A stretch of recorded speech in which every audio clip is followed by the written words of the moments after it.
He was born in a small Massachusetts town in 1875, a boy who preferred silence to games, numbers to stories, notebooks to toys. While other children played tag in the fields, Roger Babson stared at the slope of the hills, tossing a stone upward and watching it fall. He didn't know why he loved that motion, the arc, the descent, the law behind it. Only that something about gravity felt true in a way people did not. His father ran a modest dry goods business, strict but kind. His mother kept the house warm even in the harsh New England winters, but it was his grandfather who shaped him most. A retired sea captain with hands like weathered rope, the old man had built his life on tides, stars, and the predictable moods of nature. One autumn day, the boy asked, "Grandfather, why does the world make sense?"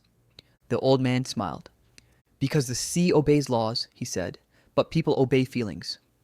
Roger never forgot that, the law of falling things. As he grew older, gravity became more than a fascination. It became a metaphor. He saw it everywhere. In the way a ball dropped, in the way a river cut the land, in the way a drunk man stumbled on a street corner after leaving a tavern. And eventually, he saw it in markets. Stocks rose because of energy, overconfidence, greed, optimism. And they fell because of gravity, fear, exhaustion, reality. Most boys dream of baseball or adventure. Roger Babson dreamed of understanding the laws behind human madness. At age 23, he enrolled at MIT, not to become an engineer, as his classmates intended, but to understand how physics could explain the world of money. He believed quietly, stubbornly, that markets, like planets, obeyed invisible forces, predictable, measurable, inevitable. His professors humored him. His classmates teased him. But he kept notebooks full of equations linking price curves to physical laws. He scribbled diagrams of stock charts falling like stones, rising like balloons, crashing like waves. The Babson theory was being born, the illness that changed everything. Then, in the spring of 1893, Roger fell sick. The diagnosis, tuberculosis. Doctors gave him months. His family prepared a quiet corner of the house, brought in a rocking chair, and waited. He felt himself slipping, day after day, like a man drifting out to sea. But what saved him wasn't medicine. It was fear, not of dying, but of leaving nothing behind. He forced himself to breathe deeper, walk farther, think harder. His lungs slowly strengthened. The doctors were stunned. His recovery felt like defiance, and it sharpened something inside him. A sense that time was not infinite, that truth must be spoken even when no one wants to hear it. He once wrote, "Life is too short to pretend the storm isn't coming." The first prediction, in his late 20s, Babson began working in finance. Not on Wall Street, he didn't trust the place. Too loud, too proud, too eager to confuse noise with intelligence. Instead, he built his own research company far from the city, analyzing business cycles using charts inspired by physics. He published weekly letters warning investors about overconfidence. He spoke of financial gravity, the force that pulls markets back to reality.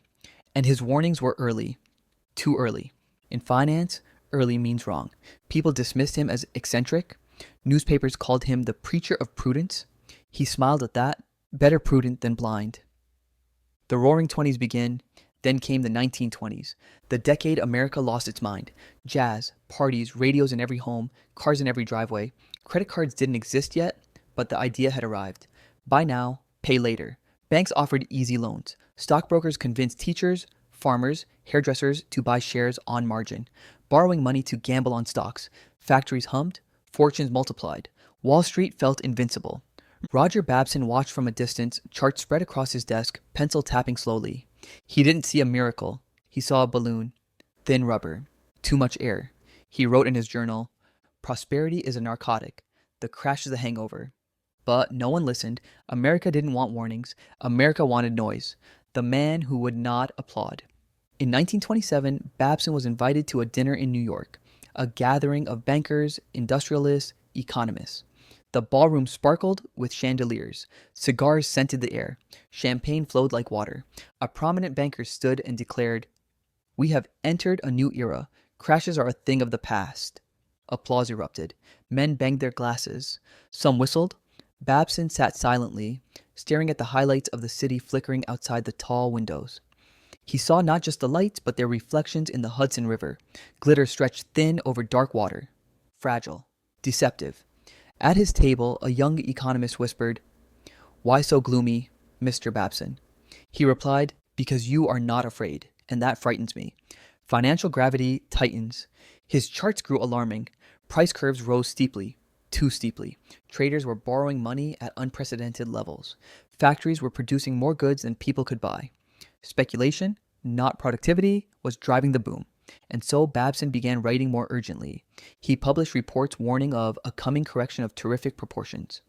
He told investors to reduce risk, to prepare for volatility, to stop treating the stock market like a carnival game. Most laughed, some called him old-fashioned. A few were angry, fear makes mockery a defense. He kept writing. The speech that shook Wall Street. On September 5th, 1929, at the National Business Conference, Roger Babson stepped to the podium. He was 64 years old, his voice calm, his tone scholarly.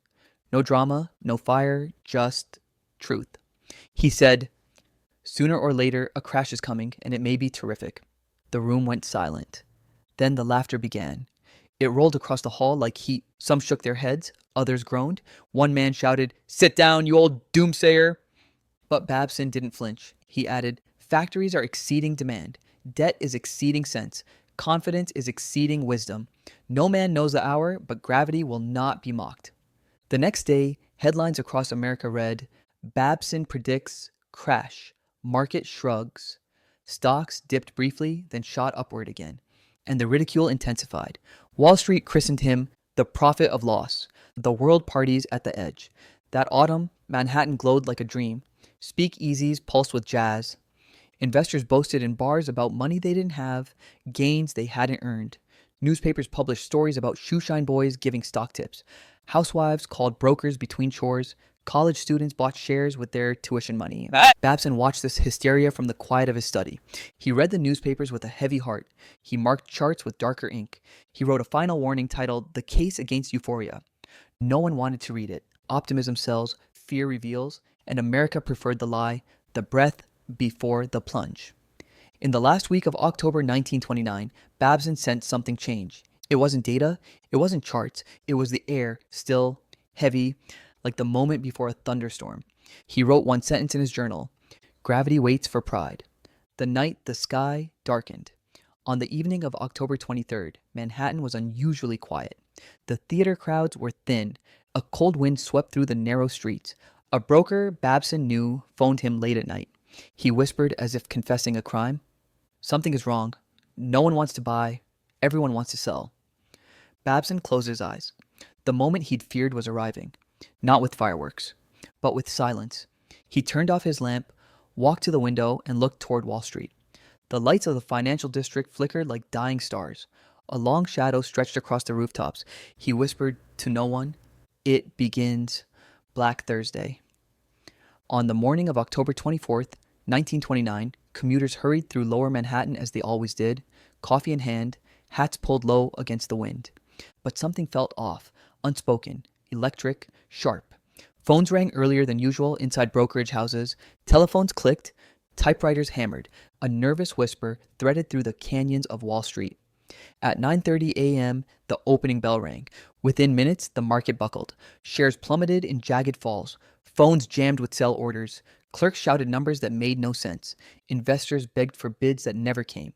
The panic spread like fire through dry grass. A young trader slammed down his phone and whispered to a colleague, "No one wants to buy." The colleague's hand shook. "Then it's over." By noon, crowds gathered outside the stock exchange. Men stared up at the ticker like shipwrecked survivors watching the last plank slip beneath the waves. Some cursed Babson's name. He warned us into fear. Others called him a prophet. Babson watched from his quiet office in Massachusetts. He had no triumph in him, only dread. He wrote in his journal, "The law has met the arrogance of man." Black Thursday was only the beginning. Black Monday and Black Tuesday. On Monday, October 28th, the hammer fell again. And on Tuesday, October 29th, it broke the world. 16 million shares traded hands, many at prices that wiped out entire life savings. It was the greatest economic collapse in modern history. Banks failed. Businesses shuttered. Fortunes evaporated like mist. A newspaper headline read, "World Panic, Nation in Ruin." The next morning, the New York Stock Exchange floor was almost silent. Traders stood around like men who had seen ghosts. One of them said softly, "Babson was right. We were living in a fantasy." The hungry winter. In the weeks that followed, the crash became a plague. Factories closed, millions lost jobs, Families stood in bread lines that wrapped around city blocks. Children went hungry. Farmers burned crops they couldn't sell. America, once drunk on prosperity, sobered into despair. Babson traveled to Boston, New York, Chicago, not to boast, but to observe, to help, to warn that worse could come if people clung to denial. He saw mothers selling wedding rings to buy food. He saw fathers walking miles for work that never came. He saw grown men cry in public. He wrote, "A crash is not numbers, it is broken households." And he felt every one of them. The market's prophet. By early 1930, newspapers had a new name for him, the Prophet of Wall Street. Journalists hunted him for interviews. He declined most. When he did speak, he refused to celebrate being right. A reporter once asked, "How does it feel to be vindicated?" He replied quietly, "I prayed to be wrong." He did not believe in victory over tragedy. He believed in responsibility. And responsibility meant one thing now: helping people survive the aftermath. The secret schools. Babson bought an abandoned hilltop estate in Massachusetts and transformed it into a campus. Not a business school, but a resilience school. He called it Babson Institute, today Babson College. But its earliest mission was simple: teach ordinary people how to live without illusions. Students learned accounting, discipline, entrepreneurship, thrift, but also how to rebuild after financial ruin, how to run a small business, how to avoid debt traps, how to read cycles, not headlines. Babson believed that the future belonged not to kings of finance, but to leaders of character. He invited young men from poor families. He charged almost nothing. He lectured them himself, urging them to build modest, durable enterprises instead of chasing speculative glory. "Do not confuse money with value," he told them. "Do not confuse success with noise." The Gravity Stone Forest. As the Depression deepened, Babson felt compelled to leave behind something symbolic. He bought a large plot of granite-rich land in Dogtown, Massachusetts. And there he began carving enormous boulders with philosophical warnings. Use your head. Keep out of debt. Industry. Be on time. Help mother. Locals laughed and called it Babson's folly. They didn't understand. He wasn't building art. He was building reminders. Each carved stone was a message to the future. Don't be the people who ignored warnings. Don't be the world that mocked gravity. Today, the boulders still stand. Unmoving. Silent. True. The redemption of a skeptic. In the mid-1930s, the U.S. economy began its slow recovery, but Babson remained cautious. He spent his days writing, teaching, walking the stone forest he'd built. He reflected on why America had collapsed, not because of one bad day, not because of one bad bet, but because prosperity had blinded wisdom. He wrote one of his most famous lines: "More people are ruined by false fearlessness than by fear." He believed humility, not exuberance, held nations together. His ideas slowly influenced a generation of students, economists, and small business owners. He became a quiet guardian of prudence in a world that preferred excitement. The Last Lecture. In 1947, Babson delivered what many consider his final major speech. He was 72 years old, white-haired, gentle in voice, but still intense in conviction. He stood before hundreds of graduates and said, "Someday, when prosperity returns, you will forget fear. When you forget fear, you will forget caution. When you forget caution, gravity will find you again." The lesson of 1929 is not that markets fall, it is that we rise too fast without planting our feet. He paused, looking at the young faces before him. Some understood, most did not. He continued, "Build slowly, work honestly, save faithfully, and always respect gravity." It wasn't a warning about markets alone. It was a philosophy of life. The man history almost forgot. Roger Babson died in 1967 at the age of 91. He had outlived most of his critics, most of his peers, and two entire generations of speculators. The world remembered the crash, but it forgot the man who tried to stop it. His name faded from mainstream history, overshadowed by louder voices and bigger fortunes. But every financial collapse since 1929, from the dot-com bubble to the 2008 crisis, to the housing crash, to the crypto implosions, has quietly repeated the same truth he taught: human optimism inflates. Human denial delays, gravity restores. He was not a pessimist, he was a realist. And he believed realism was an act of mercy. The final image. Imagine him in the stone forest one last time.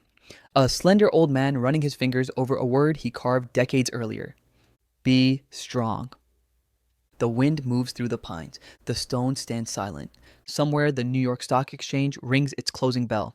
Somewhere another market rises too fast. Somewhere another warning is ignored. And in that silence, Babson's voice echoes like a law of nature.